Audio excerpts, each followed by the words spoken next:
배나TV를 위해서 구독 신청 꼭 해주시고 광고도 끝까지 꼭 봐주십시오. 부탁드립니다.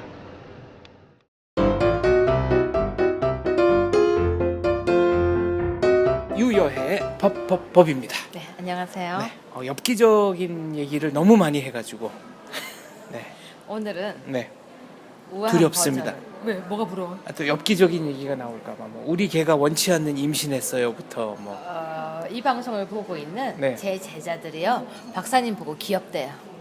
50 넘은 아저씨라고 꼭 알려주십시오. 그리고 저보고요, 네, 항상 박사님이 뒤로 가서 앉아 있대요. 저는 얘기하느라고 이렇게 하고. 저는 얼굴 작게 보이려고. 저 그걸 네. 몰랐어요. 네. 정말 그 의도를 모르고 예. 저는 계속 이러고 나가서 앞에 가서 있었던 거예요. 전략적으로 움직이고 있습니다, 제가. 제가 전혀 몰랐던 거예요. 그래서 애들이 박사님 얼굴이 요만해요? 그러는데 요만하지 않거든요. 네. 보니까 항상 제자리는 앞으로 쭉 가 있고 박사님은 뒤로 가 있더라고요. 알겠습니다. 네, 별로 중요한 포인트는 아니고요. 네. 저한테는 중요합니다. 오늘은 네. 아주 점잖은 버전 결선 투표제를 이야기해 보려고 합니다. 지금 벌써 차기 대통령 선거 결선 투표 얘기가 나오죠. 네. 네. 박사님 결선 투표제가 뭔지 아세요?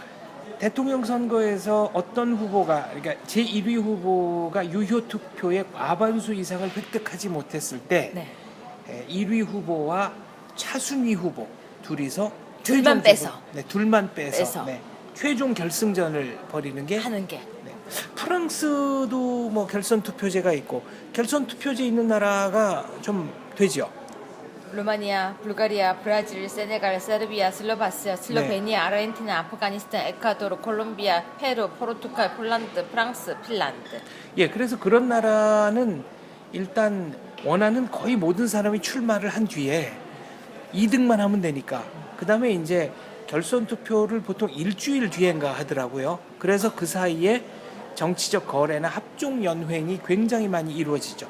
근데 어떻게 보십니까? 이 제도가 민주주의에 합당한 제도라고 보십니까? 오히려 합당한 제도라고 보십니까? 아니면은 약간 좀 변형된 모습으로 보십니까? 어떤 사람들은 이게 굉장히 좋은 방법이라고 얘기하는 네. 사람들도 있어요. 어떠세요, 박사님은? 그래서 저는 한국에서 결선 투표가 필요할까요?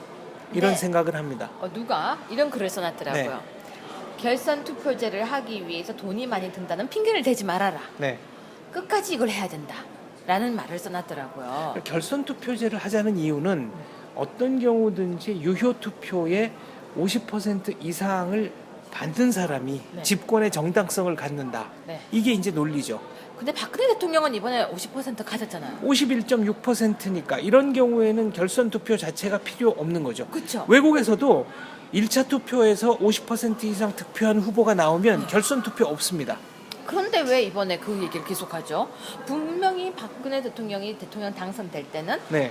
50%를 넘겼기 때문에 이런 말이 나올 수가 없는 상황이었거든요. 그러니까 박근혜 대통령 이외의 모든 대통령은 50% 이상을 득표한 적이 없죠. 예, 그러니까 그렇습니다. 87년 이후에. 네. 네, 제가 그래서 조사를 했습니다. 14대 때 81.9%가 투표를 했고요. 네. 15대 때 80.7%가 투표를 했고, 그건 투표율이죠. 예, 네. 16대 때 70.8%가 투표를 했어요. 그런데 이명박 전 대통령 때는 투표율이 63%였어요. 네. 그렇다고 하면 이명박 대통령 때 실제로 유권자의 30%를 득표했다는 얘기예요. 그쵸, 전체 유권자, 기권 예. 한 분까지 다 포함한다면 30%를 네. 득표했다는 거예요. 그럼 굉장히 낮은 표라는 거죠. 그렇죠. 그렇게 따지면요, 그렇죠? 그래서 국민의 3분의 1의 지지를 받았기 때문에 대통령이 되기에는 부족하다라는 얘기인 거예요. 근데 그게 이제 어폐가 있는 거죠. 왜냐하면은 제가 알기로 호주 같은 나라는 네. 투표에 참여하지 않으면 네. 뭐 진단서를 낸다든가 그에 상응하는 excuse, 그러니까 소명서를 내지 않는 한 벌금을 내거나 뭐 이렇거든요. 네. 그러면 실질적으로 이제 거의 모두 투표를 하라는 얘기인데 지금처럼 우리는 투표를 강제하지 않는 상황에서 네. 유효 투표의 50%를 넘겼다고 해도 그러면 똑같은 논리로 전체 유권자의 50% 이상의 지지를 얻을 때까지 투표를 하자. 뭐 이런 얘기를 굳이 하려면 할 수도 있다는 거고. 아니죠. 그냥 만장일치제를 하자고 하죠. 만장일치제가 안 되는 이유는 의사 결정 비용, 그러니까 시간까지 포함하면 이 비용이 걷잡을 수 없이 늘어나기 때문에 그렇습니다. 우리도 콩쿠라베를 하면 되죠. 콩쿠라베. 그 콩크라베도 교황 선출 콩크라베도 추기경들이 몇 명 안 되니까 가능한 거지. 그것도요. 밥도 잘 안 주는 거 아시죠? 예, 배가 부르면 끝날 때까지 네. 배가 부르면 넉넉한 마음을 한없이 가질까 봐. 늘어지니까. 예, 네. 밥도 잘 안 주고 네. 긴장감에서 빨리빨리 결정하도록 하는 게 투표 콩크라베. 굉장히 계속 빨리 합니다. 될 때까지. 만장일치제잖아요. 네. 콩크라베가. 네. 네. 자, 우리나라는요.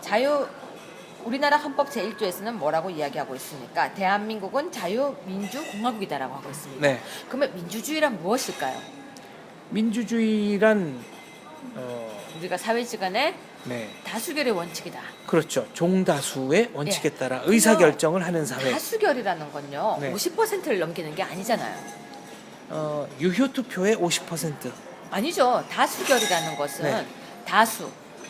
51대 50도 그렇죠. 다수죠. 네. 그러니까 의견이 셋 이상 나왔을 때는 종다수. 네. 네. 그리고 무조건 최고 득표율이 네. 일단 다수잖아요. 다수. 자유민주주의란 것은 다수결의 원칙이에요. 그래서 무조건 억울해도 네. 최다표를 얻으면 그 사람이 일단 되는 거거든요. 자유민주주의 원칙은 헌법상에 정해져 있는데 이 헌법상 원리를 생각하지 않고 뭐라고 얘기하냐고 하면요.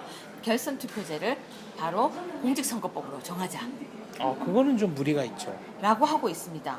그렇다면 이건 아닌 거예요. 헌법을 개헌을 하거나 네. 개헌을 하지 않으면 이 제도를 도입해서는 안 되는 거예요. 그렇습니다. 그런데 헌법을 논하지도 않고 바로 그냥 이 제도를 도입하자. 네.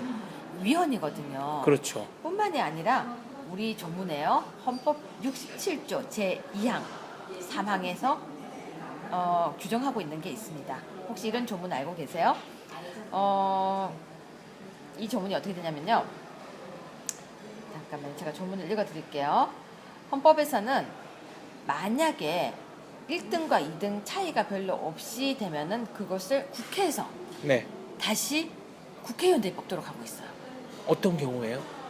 지금 이 조문을 제가 정확하게 적었는데 갑자기 조문이 지금 네. 눈에 아주 확실하게 보이지가 않아서 헌법 제67조 제2항과 제3항에서 규정하고 있거든요. 여기에서는 뭐라고 하고 있냐면요. 제가 열심히 공부를 했는데 여기 있습니다. 선거에 있어서 최고 득표자가 2인 이상일 때는 네. 국회의 제적의원 과반수가 출석한 공개회의에서 다수표를 얻은 자를 당선자로 한다. 네. 이게 대통령 선거의 네, 대통령 경우인데 선거. 정말 그럴 일은 없겠지만 만에 그렇죠. 하나 동수가 나올 수 있으니까 만에 하나. 그 경우에 대비해서도 헌법 조문을 이미 이렇게 만들어놨어요. 만들어 놓은 겁니다. 만에 하나 네. 정말 똑같이 나오면 누가 뽑겠다? 국회의원이 뽑겠다. 이건 대통령 선거의 경우입니다. 그렇습니다. 아마 국회의원이나 뭐 시의원 선거, 도지사 선거 이런 거는 아마 연장자 당선 규정이 있을 겁니다. 이건 대통령 선거예요. 네, 지금 말씀드린 건 이제 대통령 선거. 네. 네. 그런데 대통령 후보자가 1인일 때 네. 후보가 한 명밖에 없을 때는 득표수가 선거권자 총수의 3분의 1 이상이 아니면 대통령이 될 수가 없어요. 네. 그 무슨 말이냐면 우리는 최저 노선을 3분의 1로 보고 있는 거예요. 어쨌거나 국민의 3분의 1만 오케이를 하면 대통령으로 본다고 이미 우리 헌법상의 규정이 다 그렇습니다. 되어 있어요. 네. 그런데 이런 규정들을 무시하고 네. 지금 새로운 제도를 하자라고 결선 투표제를 지금 언급한다고 하는 것은 위헌적 요소가 있죠. 헌법을 고치지 않는 한 안 되는 겁니다. 우리 헌법 고치기 되게 어려운 거 아시죠? 그거는 국회의원 제적 3분의 2 출석, 3분의 2 이상의 출석으로 출석 3분의 2 이상의 의결을 찬성. 찬성을 하고 그다음에 국민 투표에 붙여서 찬성률이 50%를 넘어야 헌법 박사님 개정이 공부 되게 잘하셨구나. 되는 거죠. 그런데 결선 투표제를 도입하자고 하는 것은 어떻게 보면요. 이 말과 똑같아요. 국회 선진화법과 똑같은 얘기예요. 그렇습니다. 국회 선진화법이 만들어졌다는 것은 어떻게 보면요. 민주주의를 위배하는 거예요. 민주주의 정신을. 민주주의 정신은 과반수가 아니라 어떻게 보면은 다수표를 얻은 사람이 이기게 돼 있는 거거든요. 그러니까 국회 선진화법은 예를 들어 무슨 국회에서 입법 활동하는 거를 헌법 개정하는 것보다 더 어렵게 만들어 놓은 거니까 그 자체로 좀 위헌적 요소가 있고 헌법재판소가 20대 국회 임기 시작하기 전에 공식적인 의견을 내겠다라고 했으니까 저는 그 점을 좀 주목해서 보고 있습니다. 아무튼 결선 투표제, 대통령제에서 결선 투표제를 도입하자는 것은 헌법을 고치지 않으면은 불가능한 일이고, 맞습니다. 이거는 어떻게 보면 두 야당이 각자 출마한 뒤에 한쪽으로 몰아주기를 하겠다. 그래서 그 꼼수가 네.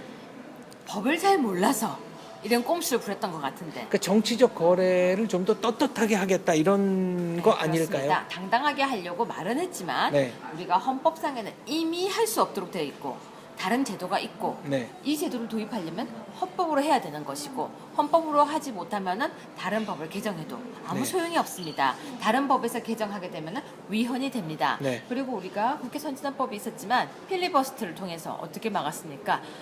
필리버스터는 무제한 토론임에도 불구하고 네.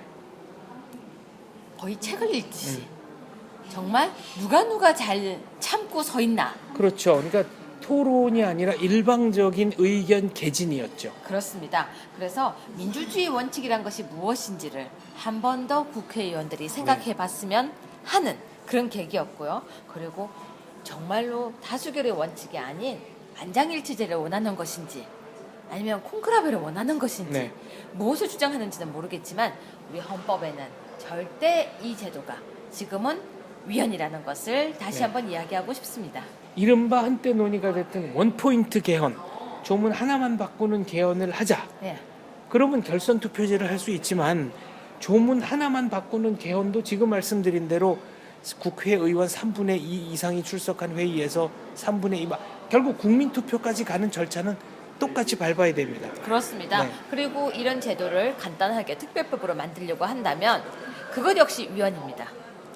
그렇죠. 대통령 선출에 관한 거는 헌법으로 규정하게 돼 있으니까. 그리고 국회 선진화법은요. 네. 지금 위헌 논의가 계속 있지 않습니까? 그렇죠. 그 자체가 위헌. 네. 네. 네, 저는 그것보다 필리버스터 이번에 했던 것은 법에 적혀 있는 필리버스터가 아니었다. 네. 그냥 국회의 후진적인 모습을 보여줬다. 그런 생각이 듭니다. 그래서요, 제발 헌법 공부 좀 하고 국회의원들이 이런 발언을 좀 했으면 좋겠습니다. 법을 만드는 분들이기 때문에 기초적인 법 공부와 법 상식은 좀 알고 넘어가야 되겠다. 이런 얘기네요. 네, 그래서 오늘 법법법에서 한번 이 제도를 이야기해봤습니다. 네. 감사합니다. 박사님 근데 너무 뒤로 가셨어요. 왜요? 너무 뒤로 가셨다고요. 고개가 너무 뒤로 갔다고요. 그러니까 저는 역사적으로 87년까지 너무 거슬러 올라갔다 이 얘기를 하신 게 아니라 네. 이 자세, 예, 스탠딩 포지션 영어로 이게 너무 이렇게 뒤로 갔다. 네. 심한, 저는 뒤로 가려고 해도 지금 네. 뭔가가 뒤로 안 가져요. 얼굴 크기가. 네. 억울합니다. 이거는 뭐 헌법을 제가 어긴 게 아니니까. 네. 네, 알겠습니다. 알겠습니다. 참고로 말씀드리면 87년 선거 때 노태우 대통령이 38%, 그게 아마 직선제 대통령으로서는 최저득표율이었고요. 네. 지난 선거 때 박근혜 대통령이 얻은 51.6%가 87년 체제, 그러니까 육공화국 체제에서 얻은 가장 높은 이명박 대통령이 실제 유권자의 30.6%가 득표. 득표율은 어떻게 되죠? 50% 조금 안 됐을 겁니다. 그때 이회창 후보가 48.7%. 네, 이회창 후보가 나와서 15%인가 득표하는 바람에 유효 투표에 50% 이상 득표하는 데는 실패했습니다. 네, 그러네요. 제가 조사를 한다고 열심히 조사를 해봤었거든요. 네. 근데 뭐 그러니까 가장 높은 표나 네. 가장 낮은 표나 국민들이 다 별로 안 사랑하는 것 뭐 같아요. 김영삼, 김대중 대통령도 다 40%대 대득표율로 대통령이 됐죠. 그런데 왜 자꾸 이렇게 뭐 다수결, 그러니까 왜 이렇게 뭐 정통성 보장 이런 얘기를 왜 할까요? 정통성 보장은 이제 표면적으로 내세우는 거고, 모든 정당들은 집권이 목표니까 정당성을 표면에 내세우면서 본인에게 유리한 룰을 만들 수 있다면 이거야말로 금상첨화라고 생각하는 거 아니겠습니까? 끝까지 해보자는 거고요. 네, 네, 알겠습니다. 알겠습니다. 결선 투표제는 헌법을 고치지 않는 한 불가능하다. 네, 이 점 다시 한번 말씀드립니다. 감사합니다.